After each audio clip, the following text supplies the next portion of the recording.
Alright, it is currently 8:40 a.m.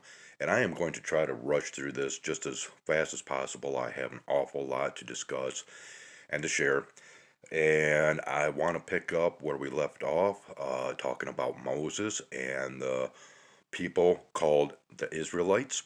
But before that, I want to take you to another biblical story real quick just to show the double naturedness of the stories being told and the realities behind them. So, what I want to do is bring about the story of the walls of Jericho. So, according to the good book here, in Joshua chapter 6, verses 1 through 27, and just as a side note, always take notice of the number 27. It appears all the time. There is a unique value to that number. And I will repeat it once again that even Leonardo da Vinci was stymied by the number 27, 72, 2, and 7. He incorporated the number 27 into many of his works. There is something to that number, and as far as I'm concerned, basically it means trouble with a capital T. You can notice this in sporting events with the jerseys with that number on it. You can see in many, at least American TV shows, past black and white episodes of westerns, and gee, they always seem to have the hotel number of 27. You will see that many, many times, but enough on that. Let's get back to the subject at hand of the walls of Jericho. So, as the story goes, the walls of Jericho fell after the Israelites marched around the city walls once a day for 6 days, 7 times on the seventh day, with the priests blowing the horns daily and people shouting on the last day. And therefore, through divine powers, the walls of Jericho fell. Would you like to see the reality? This here is my crude artistic creativity of the wall of Jericho. And you see a spear and an arrow coming down. You see a horn, a trumpet, whatever you want to call it, with the musical notes playing, right? Okay, the reality is, it was all, the horns was a diversion tactic, okay? A diversion tactic so that the people that was trying to gain access into that city, what they would do is they would come in groups with some type of a shell, a protective shell, over these groups of warriors. And this would protect them from the arrows, spears, or anything that might be dropped down from above, such as boiling water or oil, so on and so forth. Now, what would these guys do once they approached the wall? Well, let me show you. Basically, they would approach the wall and they would dig a hole under the foundation. Now remember that foundation of the wall. They would set massive fires under the foundation in order to destabilize that foundation. Enough heat and would start to crack the bricks, if you will, of the wall, and that is what brought the walls of Jericho down. This is the same technique that the Roman soldiers incorporated in the years after. But they would use their shields, their metal shields. But basically, they would do the same thing to gain access or entry into any walled fortress or city or what have you. They would bring them down through the heating of the foundation. Now, as far as the diversion tactic, all right, let's go ahead and go into that. If you are aware, a couple of years ago, it went viral to where it was the screaming skulls, otherwise known as the Aztec whistles. You blow through them and it sounds like a blood-curdling scream from a woman. All right. Not only that, just recently, there was a discovery of a complete horn that was used during battle times to where once it was blown, it would actually sound like an approaching army during the midst of war. Okay? Now, in a video, I heard the sound of that horn, and, well, okay. Uh, it wasn't really, to me, the sound of that, but as a diversion tactic, I can understand it. And not only that, it wasn't all that long ago after 9/11 to where once the United States invaded Iraq, one of the techniques that they would use against the Iraqi soldiers or whoever it was that they were fighting against, um, they actually used the sound of the rock band Metallica. And it would not only keep the enemy awake for days on end, but it was a sound that greatly disturbed them, and it was a diversion tactic to where the U.S. soldiers and other allies could go and do their operations more in secret as the sound distracted the enemy. All right? Easy peasy. Yeah. Now let's go ahead and get back to Moses. And we already know that through what I have spoken of, that Moses was in charge of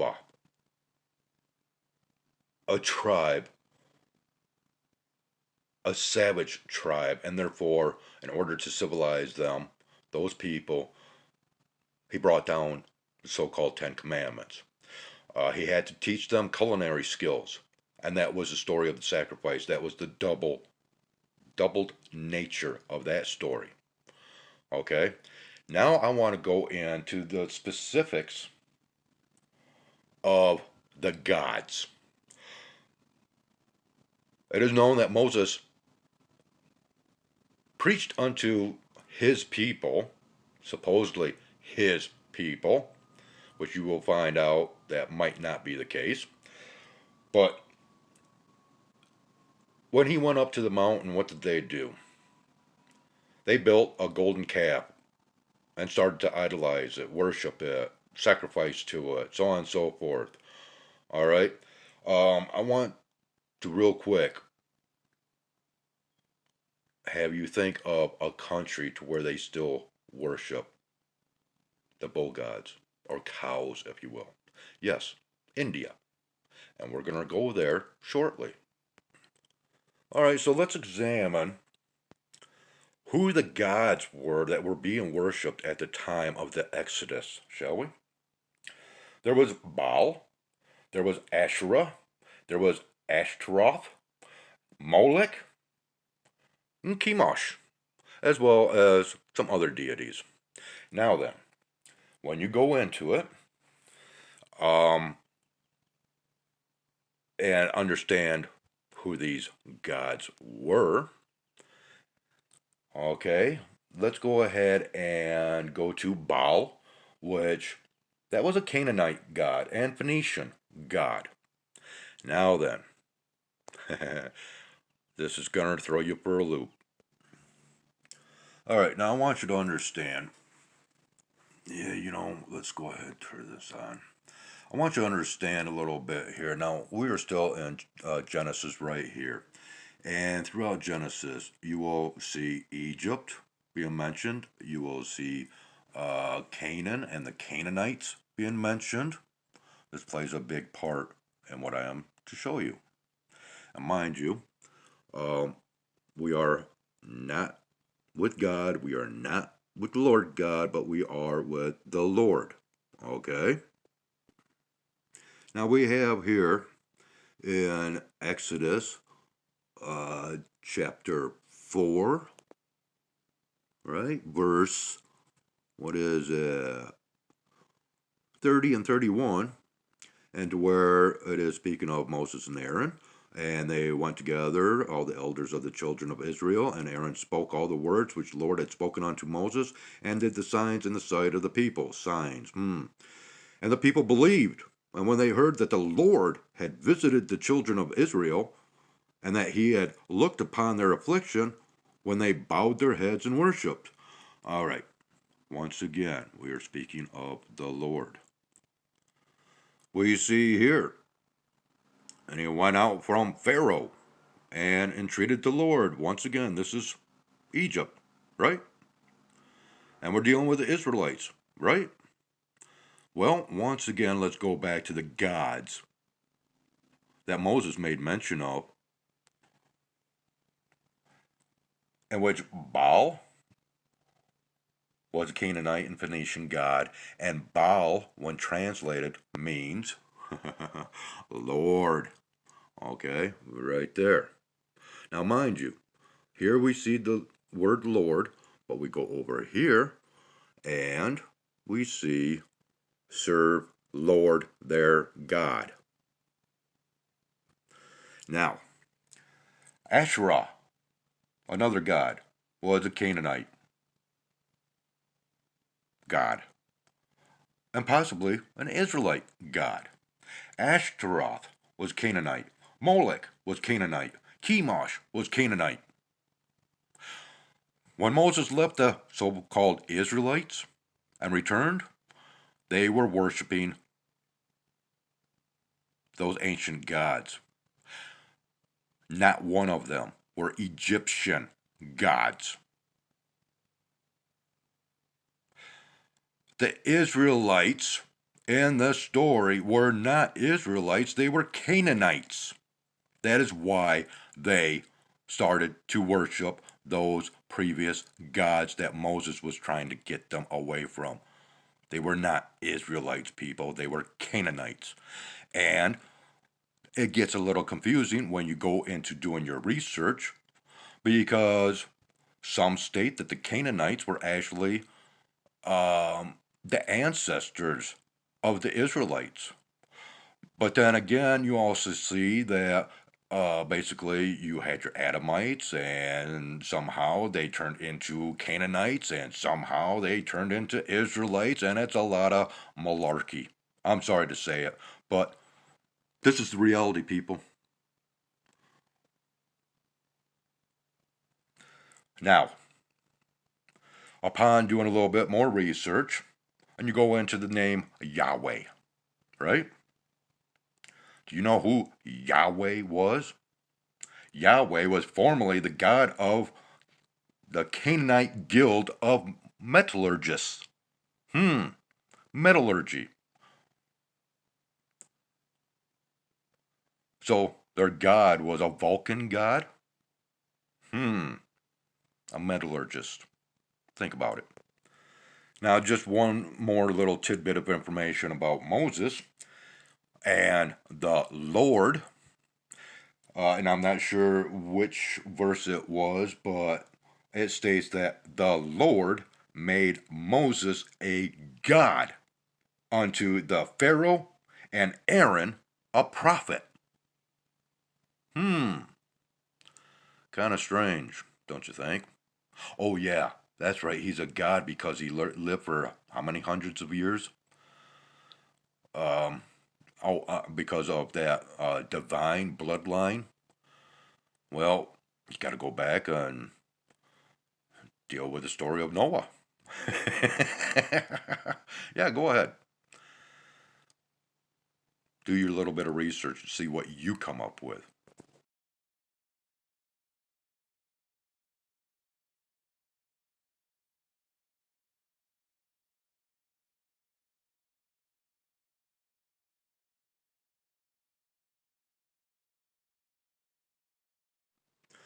All right, now please forgive the glare from the light.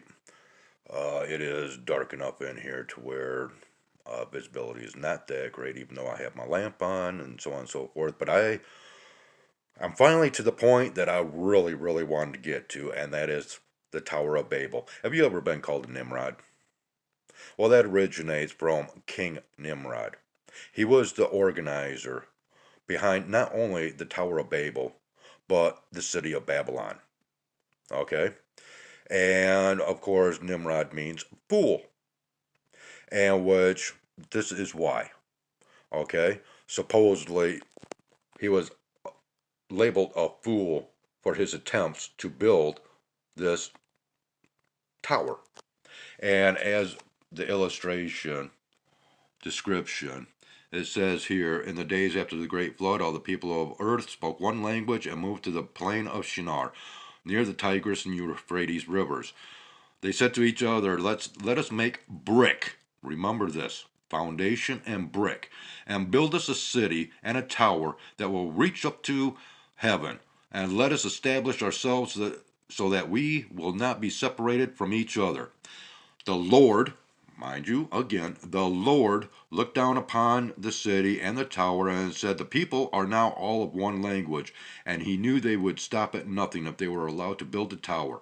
God did not want all men to dwell in one place and to rule the world from one city. He came down, therefore, and caused them to speak in many different languages, so that some groups could not understand others. As a result, the children of men in groups that understood the same language moved to many different places in the world. The city and the tower were left uncompleted. The unfinished tower was called Babel, or confusion, since this is where God confused the language of men and scattered them all over the world. All right, let's get to the reality of that story. Did they all speak the same language? Well, maybe at the time when they first started to construct this tower. Okay? But what happens over a period, a long period, because something of this magnitude would have taken a very long time. People burn out, people die, people get injured, they have to be replaced. What's happening here in the United States? What's happening in other European countries? Immigration. People from foreign lands with foreign languages come in because there is the promise of enrichment, a better life. You get all these languages to come in, there is no more completion of work because nobody can understand one another. I know this for a fact because I worked at a place that employed many foreign speaking individuals, and that led to a lot of confusion. Been there, done that. Now this whole country is experiencing it, as well as other countries. This is why there's so much chaos and confusion out there today, and it is orchestrated. Now, I want to get into the tower itself. As you well know, there are many ancient structures that are still around today. You got the Great Pyramids of Giza, you've got pyramids being discovered all the time, even under the oceans and seas. Which means that, of course, the sea levels were much, much lower. Ironically, this is after the flood, right? But what did it take to build this? Well, let's go back here and let us make brick. Bricks. Who do we know that makes bricks? Masons, the bricklayers, the road builders, the pyramid builders, the megalithic and monolithic structures are all made out of stone, bricks, and what have you. They were taught by the so-called gods of how to do this. They are the ones that built the world that we know today. And they are still the ones in control. Okay, now, with that being said,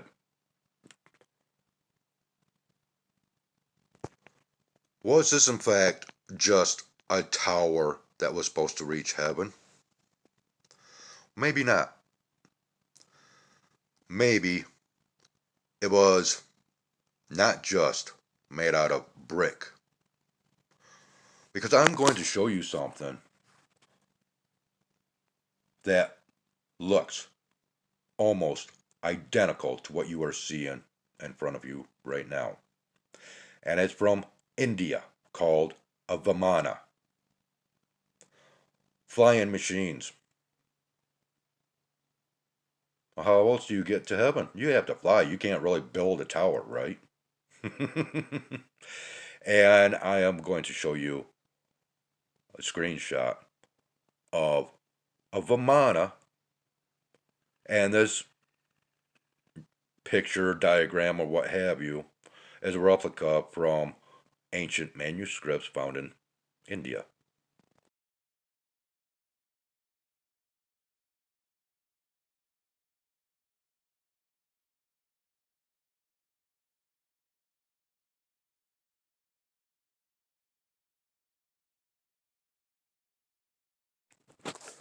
Okay, now let's go just a little bit further. Okay, so maybe it wasn't a tower. Maybe it was not a Vimana or a flying building, if you will, or what have you, like the picture implies. Maybe, in fact, it was a communication center. Maybe all your pyramids, obelisks, ancient temples were all part of a grid that used natural sourced energy, such as Tesla, Nikolai Tesla tried to bring to the world. Um, and if you were to connect remember, all these ancient structures were aligned with certain celestial bodies. There's always been that desire to reach out to the heavens, correct? That's why we have space exploration. But I have had a theory, especially when it comes down to the ancient pyramids, that at some point they were all connected together in this grid work, and it was for a planetary defense system as well as a communication system to the stars. If you go to, I can't remember his name, but he is from India, Praveen something or another, and you go into his exploration of India and the temples and the artworks and the lingams found within the temples, which he has already now come out with a video proving that the lingams uh, actually conduct electricity. We have also seen, if you are aware and into Egyptology, that the pyramids, the Great Pyramid, has actually been found to connect with cosmic energy. You have to take all these pieces of the puzzle and put them together to see the big picture. So, who were they fighting against? Who were they communicating with? Well, probably those planets or solar system or what have you, to where the fallen ones came from, the so-called gods. All right. That system was eventually broken, and that is why they all became abandoned.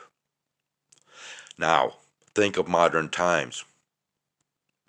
We once again have a grid, a space grid of satellites, over 5,000 satellites that Elon Musk put up there. It was supposed to be just communication, correct? Well, it came out not too long ago that Elon Musk actually had weaponized those satellites and he had turned them on. But, All of a sudden the FCC jumped in and shut down the satellites. So there you have a strong parallelism of the ancients and their technology and today and similar technologies. In the 1970s, early 70s, mid 70s, when I was growing up, there was a lot of curiosity into the paranormal, supernatural, unusual, ufology. So I grew up highly interested in all this stuff. And that's why I am coming out today to speak of it, because I used to literally skip classes in school just so I could go down to the school library and do my own studies, and it was basically this type of information that I was interested in. Now then, I am going to show you yet another image as I was doing a little bit of research online regarding all of this and Vimanas. And in 1976, there was a record album that was released, and I'm going to show you a screenshot of that album. And basically, what it shows is this huge, what appears to be a rectangular chunk of glass, like prism, but rectangular, and it is floating amongst the clouds. I'm going to follow up that screenshot with some screenshots from my own sky observation recordings from the past, in which you can basically see the same thing. Okay?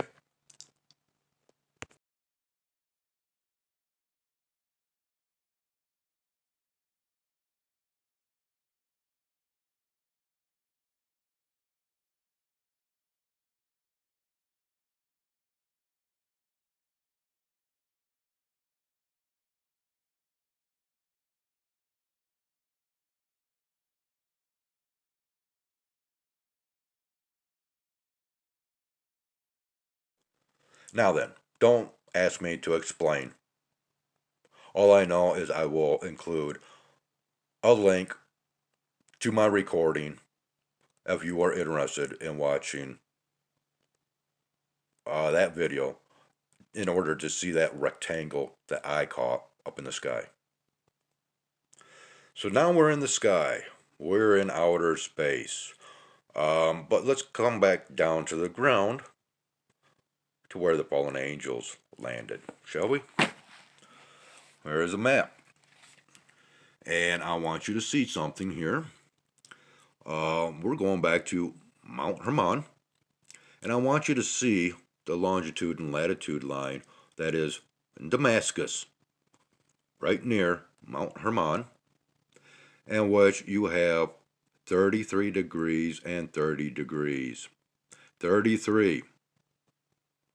That is a Mason number. Level 33 is that is what most Masons strive to get to, and beyond that.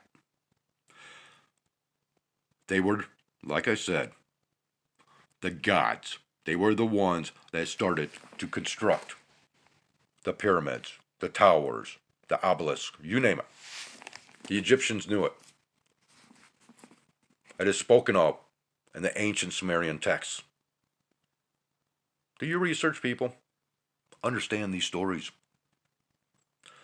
Now, the reason why I bring up Mount Hermon again, well, do you remember the story the ghost story this last October about Jesus becoming possessed by Lucifer? Well, if you do your internet research, you will find out that Lucifer is actually God's favorite son. He had his other son crucified. Had to die. Lucifer is still there. Supposedly right next to God. What kind of God will not give up his evil son? kind of like the story of Abraham and others, and the sacrifices that this God, Lord, or whatever mandated. Yeah, fun stuff. Why was Jesus labeled in this book as a carpenter? Oh, could it be because he was a rebel? That is why he was crucified politically? He was a rebel against religion, against politics, and against the brick builders.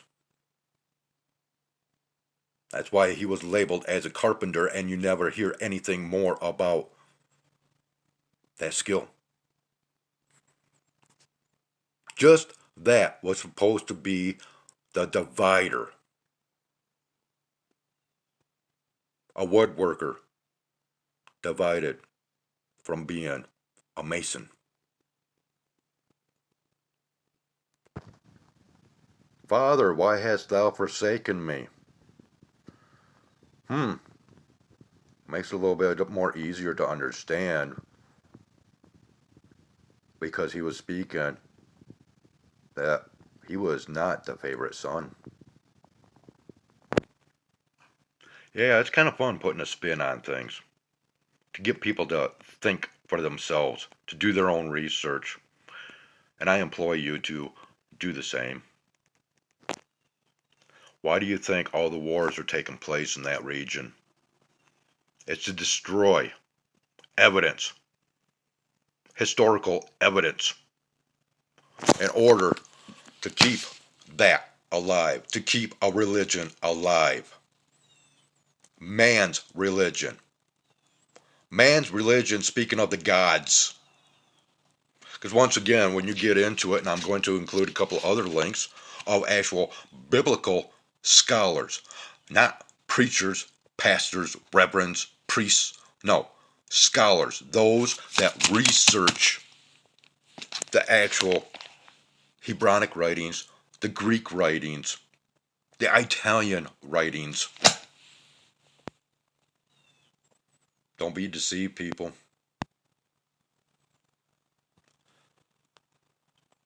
It is not by faith. It is by knowledge that you end up saving yourself. That's my opinion, though. I'm not out to destroy anybody's faiths or beliefs. I'm just showing you what I see. Plain and simple. And if you don't get it, hey, no problem. Are you fearful of the end times? As I said, we're already at the end of the 7-year tribulation in my calculations. And no, I don't feel that I need to explain it anymore.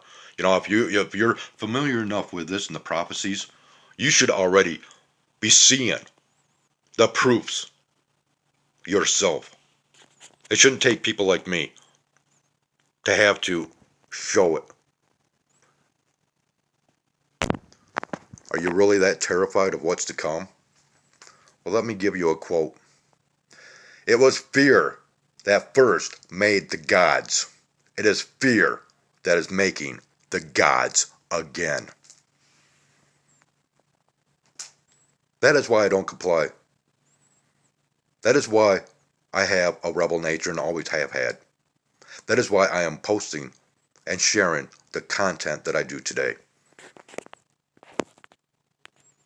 Chaos and confusion. Let's rip away from that. Let's get into the research of history and understand. Because after all, the founding of the United States was based on this. As far as I'm concerned, we are Babylon. Furthermore, let's go back to Moses. It states that he led the Israelites into the wilderness. Well, do you know where that wilderness was? Well, in Revelation, or the book of the Revelation, which it just used to be called the Revelations, once again the Mandela effect, we also find talks of the wilderness. Believe it or not, people, as far as I'm concerned, and what I believe, that wilderness was actually the United States. And I'm going to include yet another link to a young individual that understands this, and he really tells the tale. And what's strange is, once again, I was going to bring about this information myself as far as ancient Hebronic relics and artifacts being found in the United States. Let's not forget about the Grand Canyon and the so-called Cave of the Giants along the Colorado River, and which is, territory that the United States cut off. And not too far away from that area, we have another area full of buttes and plateaus and you name it, and they all have Egyptian names given unto them. Connect the dots, people. That's all you got to do. It's not that difficult. Just be aware of your surroundings. Use your intuitions. Learn from them. So within this video that I was speaking about, this kid actually brings up the same factors that he believes these ancient peoples came to this country at one point. I mean, seriously, they could build stuff like this. Do you think that they could not build seafaring ships? Yeah. There's all kinds of evidence of advanced civilized technologies from the ancient times.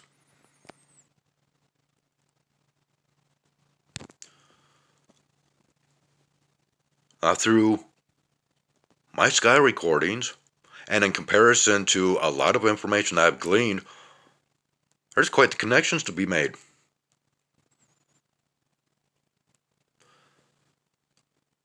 And I'm still a firm believer that what I'm showing in my recordings of the spherical objects are indeed celestial bodies, celestial objects, planets, but on a different dimensional level.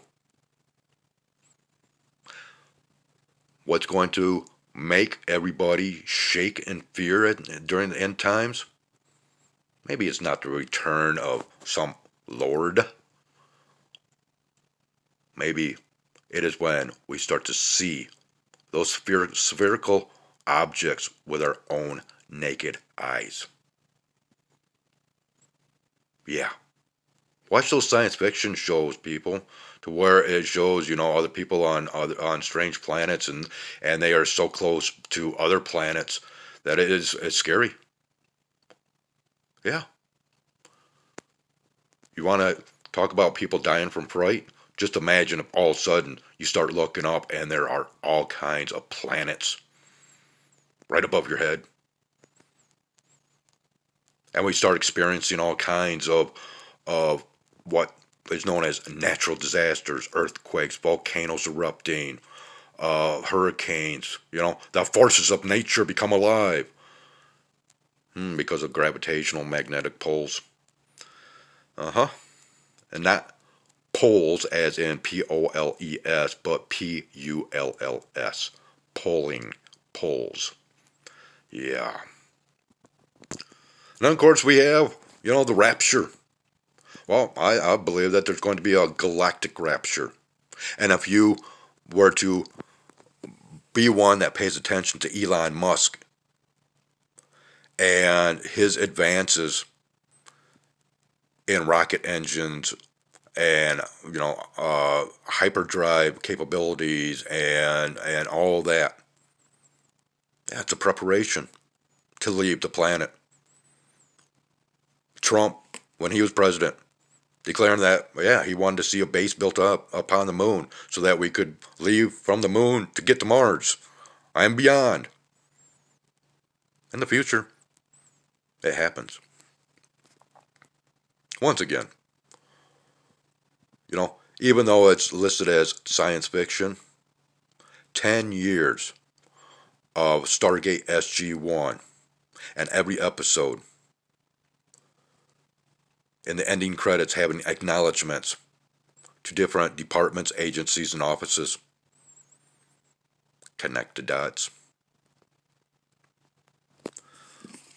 What you see there in the prophecies is far from what you have been told. And I think I've explained it enough. Now, believe me, this is not how I wanted this video to turn out. This is a rush job. I wanted it to be of higher quality. But I was in a mood today. I wanted to get this done and over with. So hopefully you might have learned a couple of things. If not, no problem. Anymore, I really don't care. I'm just out there to share what I come across. Doesn't make me a believer in any of this. But it is highly coincidental. There's a reason and purpose for everything. So, hold on to those fears of the end times. Because once again, you're keeping those gods in power. And every time you vote for new laws, that's more control these gods have over you. I heard an interesting quote in a television show just yesterday. And the quote basically went, yep, half the country will not vote. And the other half that do don't realize what they're doing. I don't vote. I realized a long time ago what voting actually does. Not for me. I am separate. I am my own individual.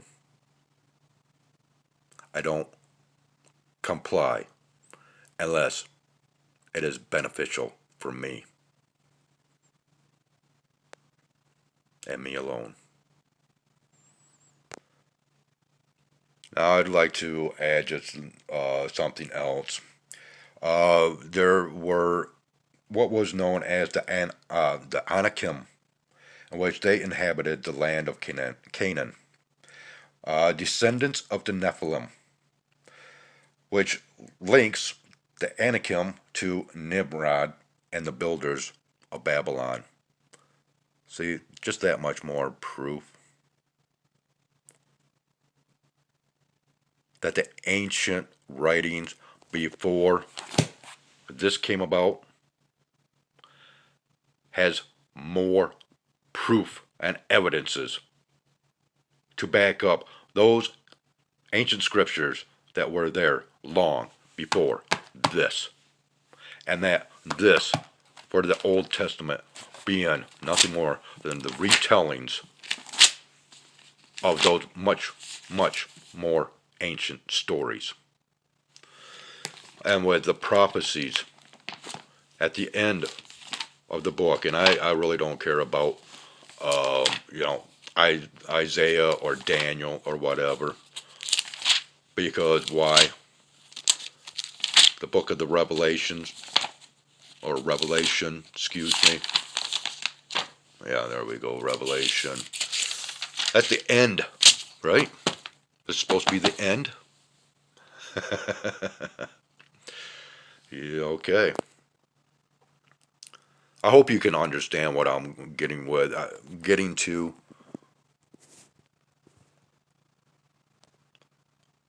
Anyways, check out the links that I provide I'm getting tired of actually coming out with this kind of stuff. It's long videos. Nobody really cares. Nobody really pays attention.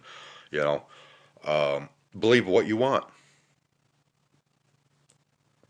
Wear those rosy, rose-colored glasses that makes everything more bright and beautiful. We are not to fall in love with our bodies. We are not to fall in love with this world. We are to seek our inner selves, our inner gods, the spirit consciousness. Because after all, in my beliefs of reincarnation and the time loop scenario and all that, and if you've been watching my videos, you know what I'm talking about. We come back over and over and over. There might be a way of stopping it, but it's too late now.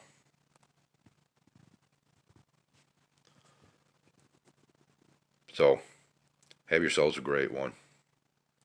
Maybe we'll see you on the flip side.